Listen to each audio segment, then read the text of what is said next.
Do I have to taste it? Yes. Oh God, it's really gross. Is that character in wine or is it a flaw? We're going to talk about it in this video.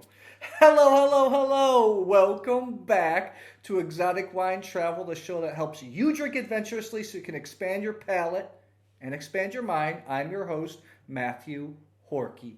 Thanks to the team at Vinnatur in Italy, an organization dedicated to the quality improvement of natural wines, for sending us a wine faults kit. We did an online tasting with some of the founders, organizers of Vinnatur last night, and we're going to retaste them here for you today.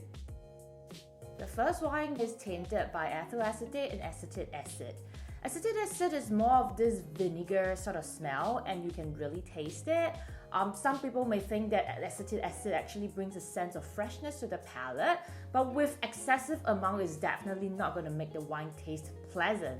A lot of people confuse like ethyl acetate and acetic acid as just volatile acidity, but actually they are two quite different things. It's so bad in the morning. I cannot. I need tissue paper.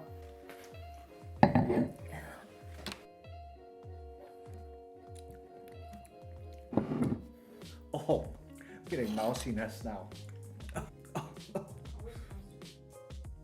The next one we're looking at is a wine tainted by mannitol, which is caused by lactic acid. Usually that happens when you're starting your second fermentation, when the sugar level, especially fructose, is very high. What you get is this sort of like a ropiness on the palate. It's kind of thick and viscous. On the nose, you definitely get a very strong lactic, a little bit cheesy kind of smell to it. Not bad. This is bearable.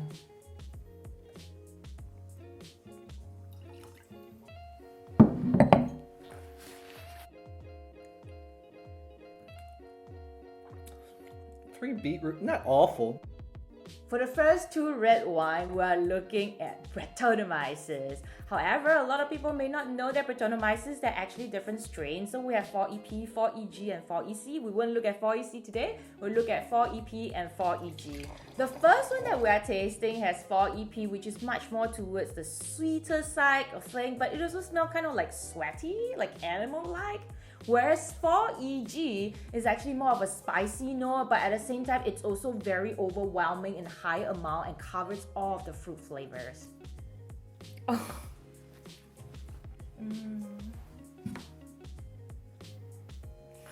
I taste it. Yeah.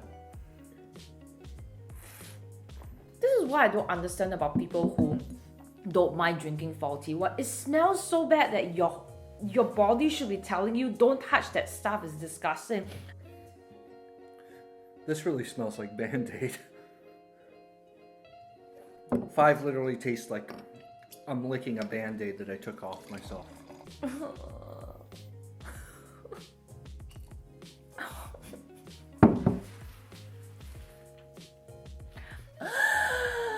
Oh, this is miserable this morning. I thought this was smoke taint in the tasting. It's not good, but it's not awful. The last one we're looking at is acetaldehyde. Oh my god, I can't stand that. It's a very strange smell, you know. Usually with acetaldehyde, it also comes with a little bit of ethyl acetate. So what you get in low amount of that is actually quite pleasant, like what you get in Amarone, you know, like this sweet cherry smell. But in high amount, oh my, it smells a little bit like nail polish. It smells like something really dry, like oxidized apple. Oh, once you smell it, you will never forget it.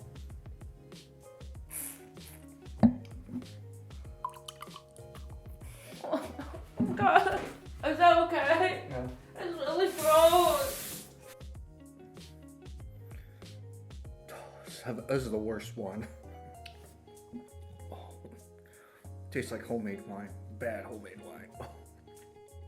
So you like that? I would still do it again though, but I really don't like it. So what do you want to say about wine faults? I actually am not so keen to use the word wine faults. I kind of prefer wine flaws, but at the same time, it's still really not quite the right term. Not even defects, because I think that like a lot of those things that we taste, they almost always come in a little bit amount in every single wine.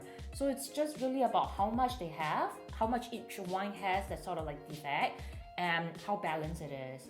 That's it. I think what I learned was quite interesting was that was the first time I tasted a wine deliberately tainted by 4EG and 4EP and then put side by side. So that was very exciting because usually you get both, right, when it's just brettanomyces. So that was fun. Yeah.